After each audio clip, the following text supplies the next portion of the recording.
ce qui trouble les hommes, ce ne sont pas les choses, mais les jugements qu'ils portent sur ces choses. Ainsi, la mort n'a rien de redoutable, puisque même à Socrate, elle n'a point paru telle. Mais le jugement que nous portons sur la mort en la déclarant redoutable, c'est là ce qui est redoutable. Lorsque donc nous sommes traversés, troublés, chagrinés, ne nous en prenons jamais à un autre, mais à nous-mêmes, c'est-à-dire à nos jugements propres. Accuser les autres de ces malheurs est le fait d'un ignorant. S'en prendre à soi-même est celui d'un homme qui commence à s'instruire. N'en accuser ni un autre ni soi-même est le fait d'un homme parfaitement instruit. Salut à toutes et à tous, je m'appelle Noé Jacomet et vous écoutez Nouveau Paradigme, le podcast qui explore les problèmes et les courants de pensée qui parcourent notre société, sans tabou et sans préjugés. L'extrait que je viens de vous lire est tiré du manuel d'Épictète. Je pense que certaines d'entre vous l'auront reconnu parce que c'est assez caractéristique. Et donc oui, dans l'épisode d'aujourd'hui, on va de nouveau parler de stoïcisme. C'est loin d'être la première fois sur la chaîne, mais ce qui va être particulier cette fois-ci, c'est qu'on va en parler à travers l'angle du rapport entre certains courants de psychologie contemporaine, certaines tendances actuelles, et certaines intuitions antiques donc des stoïciens. Parce qu'il y en a. Et c'est quelque chose que je trouve assez intéressant. Les stoïciens, alors qu'ils n'avaient bien entendu pas de discipline à proprement parler qui correspond à ce qu'on appelle aujourd'hui la psychologie, eh bien ils avaient compris un certain nombre de choses sur la nature humaine et sur la nature du bonheur et du malheur.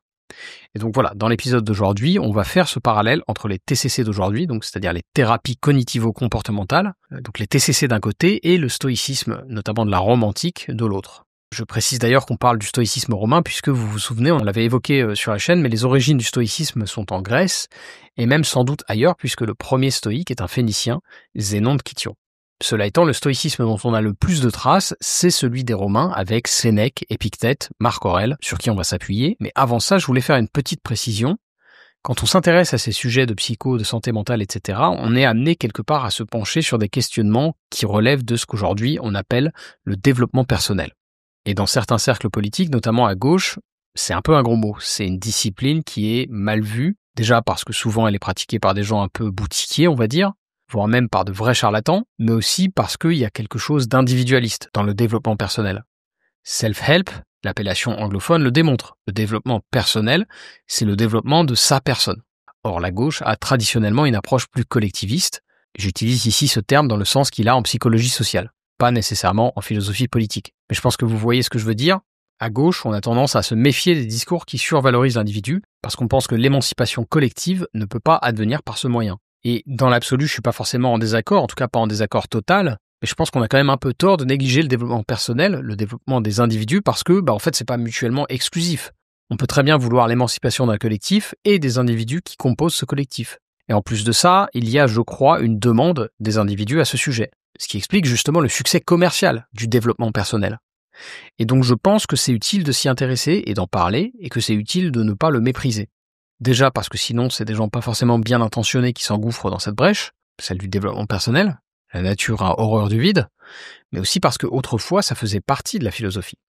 Et moi ça m'intéresse. Les penseurs de l'eudémonisme, qui est une forme de proto-développement personnel on peut dire, ils m'intéressent. Je pense notamment à Spinoza ou Aristote, mais aussi aux stoïciens.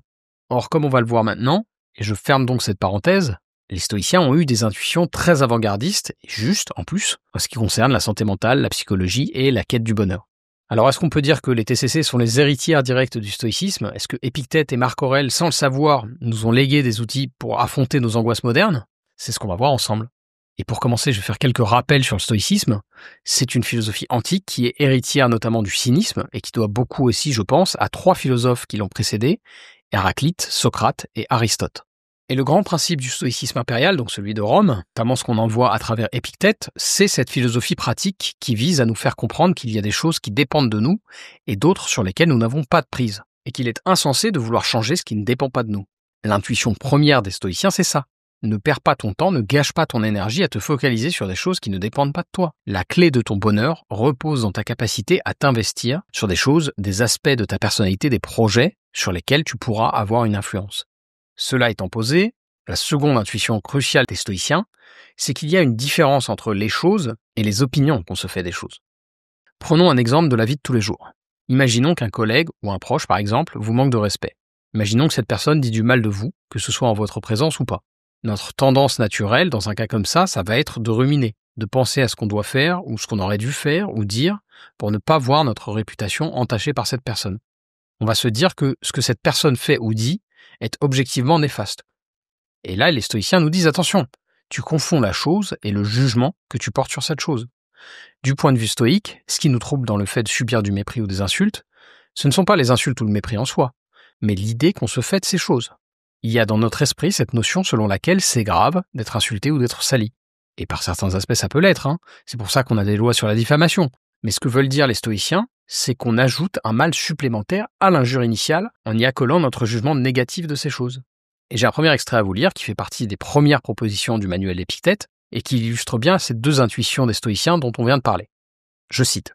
« Ainsi donc, à toute idée pénible, prends soin de dire « tu es idée et tu n'es pas du tout ce que tu représentes ». Puis examine-la, juge-la selon les règles dont tu disposes, surtout d'après cette première qui fait reconnaître si cette idée se rapporte aux choses qui dépendent de nous ou à celles qui n'en dépendent pas. Et si elle se rapporte à celles qui ne dépendent point de nous, sois prêt à dire « cela ne me concerne pas ». Fin de citation. Je pense qu'ici on voit assez bien ce qu'on évoquait plus tôt.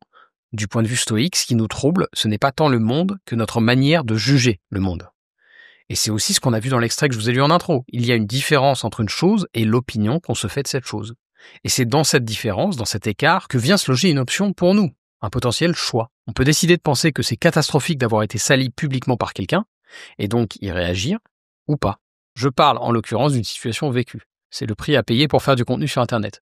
Mais donc les stoïciens avaient cette intuition que si on ne peut pas choisir ce qui nous arrive, on peut choisir comment on réagit à ce qui nous arrive. Et Marc Aurèle est totalement aligné sur Épictète à ce sujet. Je cite « Si tu t'affliges pour une cause extérieure, ce n'est pas elle qui t'importune, c'est le jugement que tu portes sur elle. Or, ce jugement, il dépend de toi de l'effacer à l'instant. Mais si tu t'affliges pour une cause émanant de ta disposition personnelle, qui t'empêche de rectifier ta pensée ? De même, si tu t'affliges parce que tu ne fais pas une action qui te paraît saine, pourquoi ne la fais-tu pas plutôt que de t'affliger ?»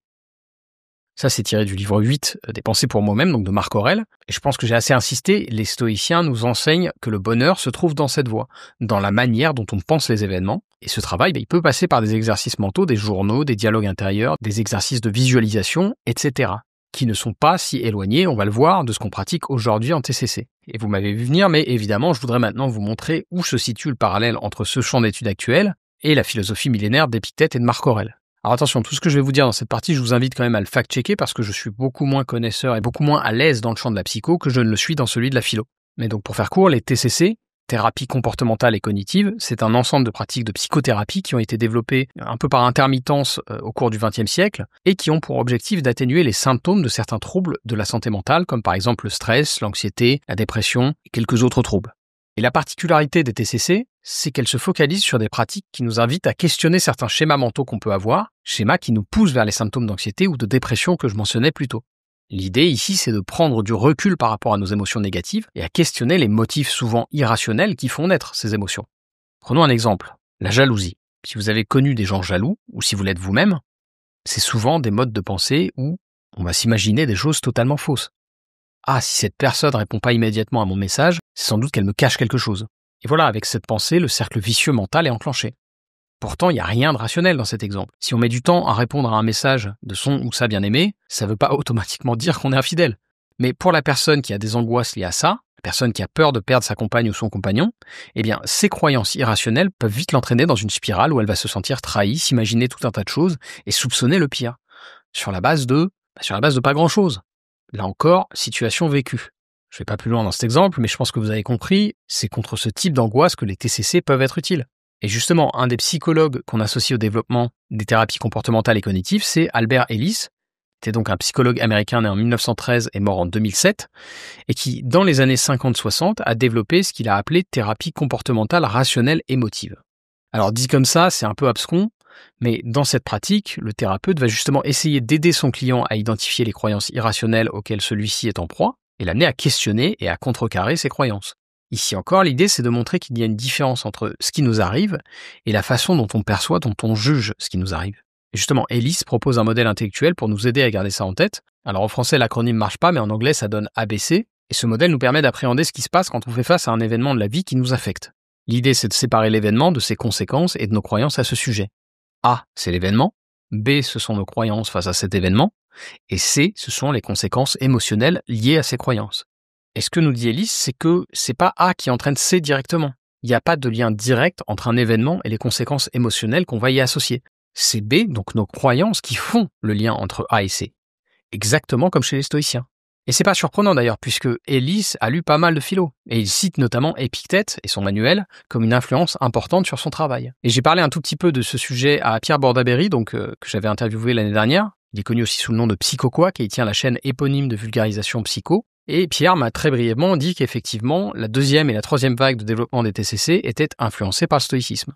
Un autre exemple intéressant, c'est celui de Aaron Beck, qui était un psychiatre américain qui enseignait également à l'université de Pennsylvanie. Il est né en 1921 et mort en 2021, et il a été influencé notamment par Albert Ellis, qu'on vient d'évoquer, et Beck cite lui aussi comme référence non seulement Épictète, mais en plus Marc Aurèle. Précisément, Beck cite même la maxime 47 du livre 8 des Pensées pour moi-même de Marc Aurèle, et je vous la relis pas puisqu'on l'a mentionné plus tôt, c'est celle qui parle des causes extérieures.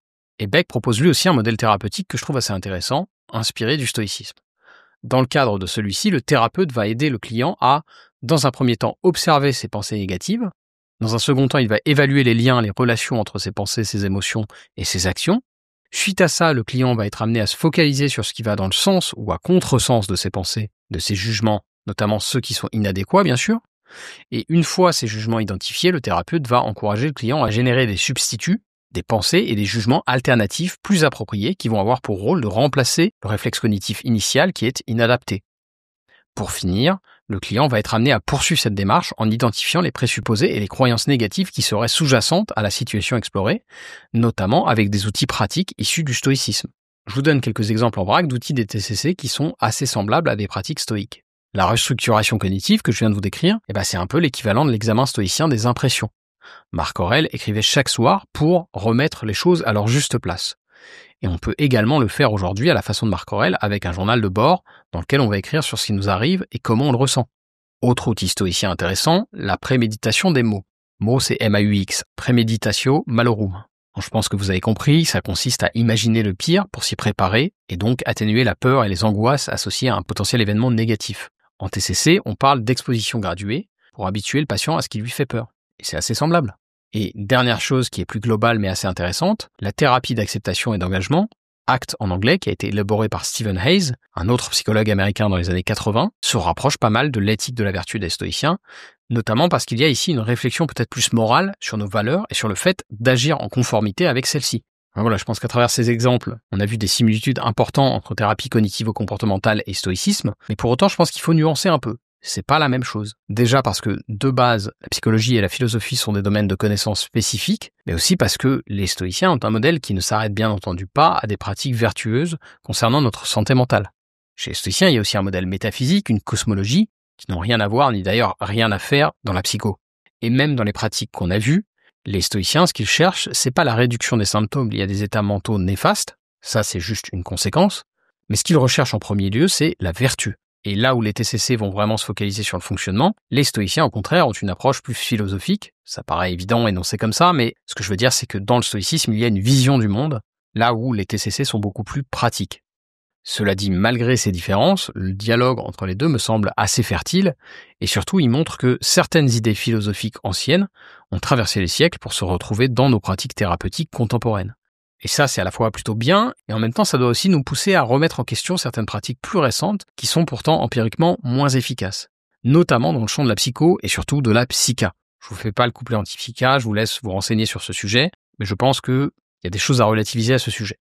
Quoi qu'il en soit, si vous suivez une TCC, si vous remplissez des fiches de pensée, si vous travaillez sur vos croyances, peut-être que, sans le savoir, vous êtes en train de prolonger le dialogue silencieux qu'Épictète et Marc Aurèle ont entamé il y a plus de 2000 ans, et il n'est pas impossible qu'à l'avenir, on se penche d'ailleurs plus en détail sur les liens qu'on vient d'évoquer entre stoïcisme et TCC, mais le cas échéant, on le fera avec un invité plus compétent que moi. Je vous oriente d'ailleurs, si vous êtes anglophone, sur le travail de Donald Robertson, il parle beaucoup de ce sujet. J'espère d'ailleurs que l'épisode vous aura plu, et d'ici le prochain, prenez soin de vous et de vos proches, restez curieux, et n'oubliez pas que ce qui compte, ce qui fait la différence, c'est pas tant ce qui arrive que la manière dont on y réagit. À bientôt dans Nouveau Paradigme.